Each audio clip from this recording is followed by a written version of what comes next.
Hola, mi nombre es Gonzalo Medina Arellano y soy profesor de la Universidad Nacional de Colombia, sede Manizales. Bienvenidos a nuestra séptima clase de álgebra lineal en la que vamos a hablar de matrices elementales y del problema de la invertibilidad de matrices.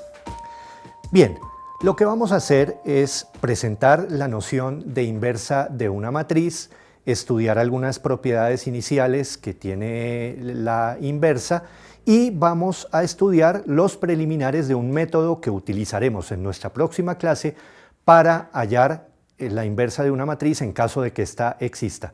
También al final estableceremos un resultado muy importante que nos muestra la conexión entre la invertibilidad de matrices y la solución a sistemas de ecuaciones lineales.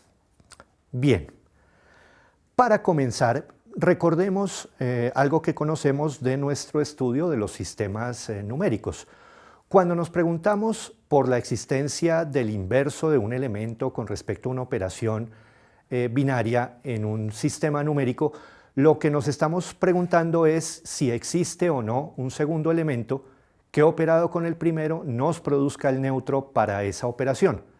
Por ejemplo, en los racionales tenemos que menos un medio es el inverso aditivo o inverso para la suma de un medio, puesto que la suma de menos un medio y un medio en cualquiera de los dos órdenes posibles nos produce el cero, que es el neutro para la suma.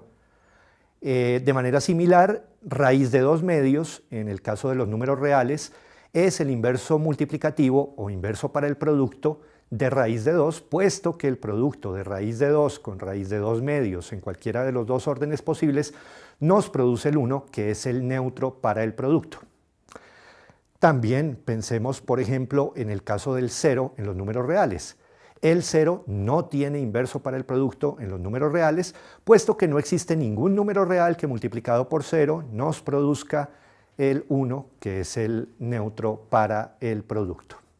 Bien, retomando ahora nuestra situación con las matrices. Tenemos en primer lugar que para poder hablar de inversos necesitamos una operación binaria. En el caso de las matrices tenemos dos operaciones binarias, la suma y el producto matricial. Con la suma no hay problema, toda matriz sabemos ya que tiene inverso para la suma. El inverso de la matriz A es la matriz que denotamos por menos A y que se obtiene sencillamente multiplicando por menos 1 todas las entradas de la matriz original. Ahora el problema es qué pasa con los inversos para el producto. Bien, para poder hablar entonces de inversos para el producto tenemos que tener un neutro para el producto y en el caso de las matrices lo tenemos. Las matrices, recordemos, las matrices identidad funcionan como neutros para el producto. Ahora bien, ¿qué querrá decir que una matriz sea entonces invertible? Pues recordando lo que hicimos ahorita con nuestro ejemplo numérico, si tenemos una matriz A, pues esencialmente el hecho de que A sea invertible quiere decir que podemos encontrar otra matriz B de tal manera que el producto de A y B en cualquiera de los dos órdenes posibles, es decir, A por B o B por A, nos produzca la matriz identidad. Eso nos muestra entonces, por las condiciones que tiene el producto matricial con respecto al tamaño de las matrices, que una matriz para ser invertible, primero que todo, tiene que ser una matriz cuadrada. Bien. Y vamos ya entonces entrando en materia con el problema de la invertibilidad matricial. Consideremos nuestro ejemplo inicial, el que tengo acá en mi presentación, con la matriz A que tiene como entradas 2, 5, 1 y 3. Para esta matriz A tenemos la matriz B con entradas 3, menos 5, menos 1 y 2 y fácilmente podemos darnos cuenta, después de hacer las operaciones matriciales, que A por B nos da la identidad de orden 2 y también B por A nos da la identidad de orden 2. ¿Qué quiere decir esto? Que B es la inversa para el producto de A, o también que A es la inversa para el producto de B. Es decir, la matriz A es invertible y su inversa es B. También, si lo queremos, la matriz B es invertible y su inversa es A. Examinemos ahora una situación levemente diferente. Si consideramos ahora la matriz C con entradas 2, 5, 4 y 10, vamos a ver que la situación cambia dramáticamente. Y cambia dramáticamente porque ahora esta matriz C no es invertible. No existe ninguna matriz D de tal forma que el producto de las dos matrices nos dé la matriz identidad. ¿Y por qué no existe? La manera de comprobarlo es muy sencilla. La tenemos aquí, lo único que hay que hacer es, supongamos que para nuestra matriz C existiera esa otra matriz, la voy a llamar D, con entradas arbitrarias E, F, G y H, de tal manera que el producto de C por esa matriz nos diera la identidad de orden 2. Después de realizar las operaciones matriciales, obtenemos estos dos sistemas de ecuaciones lineales, muy sencillos, cada sistema es 2 por 2, y si miramos por ejemplo el primer sistema, 2e más 5g igual a 1 y 4e más 10g igual a 0, vemos que obtenemos un resultado absurdo, que 0 es igual a 1. ¿Y qué nos muestra este resultado absurdo? Que el sistema era inconsistente, no tenía soluciones. De hecho, este otro tampoco tenía soluciones. ¿Qué quiere decir eso? Pues que no existe ninguna matriz que haga que el producto de C por esa matriz me produzca la identidad. En otras palabras, la matriz C no es invertible. El problema entonces para la invertibilidad de matrices es un poco más delicado. Tenemos algunas matrices que sí son invertibles, tenemos otras que no. Tenemos entonces dos preguntas fundamentales. ¿Cómo saber si una matriz arbitraria es o no invertible? Y después, si es invertible, ¿cómo calculamos su inversa? En el ejemplo inicial que yo presenté, la matriz A era invertible y su inversa apareció como salida de la manga. No explicamos cómo calcularla, pero claro, nuestro objetivo va a ser más adelante aprender a calcular estas inversas en caso de que existan. Bien, quiero hablar ahora también de las consideraciones geométricas involucradas con el proceso de invertibilidad. Las matrices, ya sabemos, actúan sobre los vectores de una manera geométrica que podemos de hecho ver, por ejemplo, en R2, y es lo que quiero que examinemos a continuación con una pequeña simulación que nos ha realizado Manuel con la ayuda de GeoGebra. Las matrices, desde el punto de vista geométrico, son objetos que actúan sobre los vectores por multiplicación. Desde este punto de vista, entonces, invertir una matriz cuadrada A significa encontrar otra matriz B, también cuadrada, que invierta el efecto de la matriz A. Para las matrices A y B de nuestro ejemplo inicial, podemos ver cómo el efecto del producto por A es de hecho invertido por la multiplicación por la matriz B. Es decir, si aplicamos A a un vector columna arbitrario U, es decir, si multiplicamos la matriz A por el vector U, obtendremos un nuevo vector V, y al multiplicar B por V, invertimos lo hecho y recuperamos exactamente el vector original U.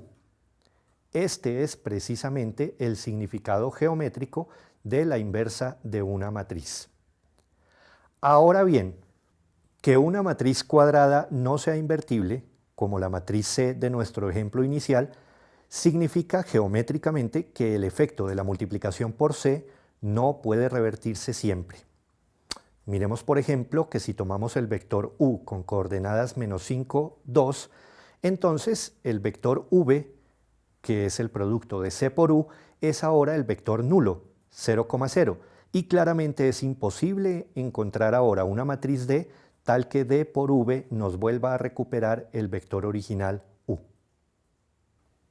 Bien, volviendo al caso general, entonces, demos ahora sí la definición de la invertibilidad de una matriz. Si tenemos entonces una matriz cuadrada A de orden n, entonces decimos que la matriz A es invertible si existe otra matriz, llamémosla inicialmente B, también del mismo tamaño, es decir, cuadrada y de orden n, de tal forma que A por B y B por A nos produzcan la matriz identidad de orden n, que sabemos que es el neutro para el producto. Ahora, esta matriz que nos invierte el efecto de A depende exclusivamente de la matriz A, no tiene sentido llamarla arbitrariamente B, vamos a utilizar la notación A a la menos 1 para recalcar el hecho de que es la inversa de la matriz A y que depende exclusivamente de la matriz A. Tenemos entonces que la matriz A es invertible si existe otra matriz A a la menos 1, de tal manera entonces que el producto de A por A a la menos 1 en cualquiera de los dos órdenes posibles nos produzca la identidad. Y bien, presentamos también inicialmente las propiedades fundamentales de la invertibilidad de matrices, que son las que tenemos acá en nuestra presentación. Básicamente es estudiar qué sucede con la invertibilidad y las otras operaciones matriciales. En primer lugar, algo que notamos desde nuestro ejemplo inicial, si una matriz es invertible, la inversa a su vez también lo es. Y la inversa de a la menos 1 es precisamente la matriz original A. Por otro lado, si tenemos el producto de un escalar no nulo por una matriz y la matriz es invertible, ese producto por escalar también lo es y su inversa se calcula de una manera muy sencilla, el inverso multiplicativo del escalar multiplicado por la inversa de la matriz. La que es muy importante es la propiedad que nos señala que si dos matrices son invertibles, entonces su producto también lo es, y aquí hay que tener un poco de cuidado. La inversa del producto es efectivamente el producto de las inversas, pero en el orden cambiado. Es decir, tal como lo tenemos en nuestra propiedad 3, la matriz A por B es invertible y A por B a la menos 1, es decir, la inversa de A por B, se calcula como la inversa de B por la inversa de A. Las otras dos propiedades nos mencionan qué sucede con la invertibilidad y la transposición y la potenciación. Bien, ahora recordemos que nuestras preguntas fundamentales siguen siendo ¿cómo sabemos si una matriz dada es invertible o no? Y en caso de que lo sea, ¿cómo hallamos su inversa? Bien, vamos a ver que la clave para responder a estas dos preguntas fundamentales está nuevamente en el proceso de reducción de Gauss-Jordan. Mejor dicho, está nuevamente en las operaciones elementales por filas. ¿En qué sentido? Consideremos entonces las que se denominan matrices elementales. Una matriz elemental es sencillamente a la matriz identidad aplicarle una única operación elemental por filas. Como tengo aquí ilustrado en dos ejemplitos, tomamos por ejemplo la matriz identidad de orden 3 y a la matriz identidad de orden 3 a la segunda fila le restamos 3 veces la tercera fila y eso nos produce la matriz que tenemos en nuestra presentación al lado derecho.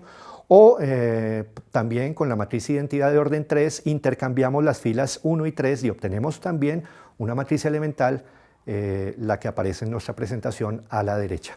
El aspecto de las matrices elementales es entonces muy sencillo. En nuestra presentación tengo toda la descripción algebraica, pero prefiero que nos concentremos acá en la representación geométrica de estas matrices, que es muy simple. Aquí tenemos, por ejemplo, la representación geométrica de una matriz elemental resultado de aplicar sencillamente un intercambio de filas. Por otro lado, esta es la representación geométrica de una matriz elemental resultante de multiplicar una fila por un escalar no nulo.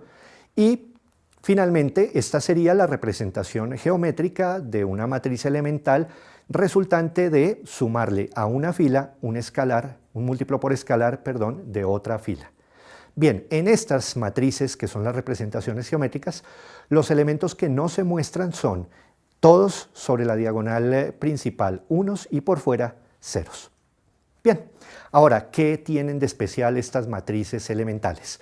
La propiedad fundamental y lo que resulta clave para resolver el problema de la invertibilidad matricial es el hecho que menciono acá. El efectuar una operación elemental sobre una matriz es exactamente lo mismo que multiplicar a izquierda esa matriz por la matriz elemental correspondiente a la operación elemental por filas. Y esa es la clave de todo el proceso que estudiaremos en la próxima clase. Aquí tengo yo ese proceso descrito de manera esquemática. Si partimos de la matriz original A y realizamos el proceso de reducción de Gauss-Jordan hasta obtener la matriz escalonada reducida, lo que hemos hecho es aplicar una sucesión de operaciones elementales. Y gracias a lo que acabamos de decir, eso equivale a multiplicar a izquierda por las matrices elementales correspondientes. Eso nos lleva entonces, como vemos acá en nuestra presentación, a que si el proceso de reducción termina en la identidad, entonces ese producto de matrices elementales es precisamente la inversa de la matriz A. Y esa va a ser la clave del método que vamos a profundizar en la próxima clase. Bien, para terminar por hoy entonces quiero mostrar una relación fundamental entre el problema de la invertibilidad y la solución a los sistemas de ecuaciones. Y esa relación fundamental está expresada en este teorema. De hecho, esta es la primera versión de este teorema. A lo largo de todo el curso iremos dando versiones más sofisticadas de nuestro teorema, pero esta es nuestra primera versión. tenemos una serie de afirmaciones que son equivalentes, que nos involucran sistemas de ecuaciones lineales y invertibilidad de matrices, que es lo que hemos hecho básicamente hasta el momento. En específico, lo que tenemos es entonces que el hecho de que una matriz sea invertible es equivalente a que el sistema o cualquier sistema no homogéneo o u homogéneo de la forma AX igual a B tenga solución única. Y eso, a su vez, resulta equivalente a que el sistema homogéneo AX igual a 0 tenga solamente la solución trivial. Eso, a su vez, resulta ser equivalente, según esbozamos ya hoy con nuestro método de las matrices elementales, a que el proceso de reducción de la matriz A culmine con la matriz identidad, y eso, a su vez, resulta equivalente a que la matriz A sea un producto de matrices elementales. Bien, no me queda entonces más que recomendarles, por favor, que se ejerciten en los temas que hemos visto en esta clase y que por favor recurran a las ayudas computacionales, a los applets que más adelante Manuel nos describirá. Muchas gracias entonces y hasta una próxima oportunidad.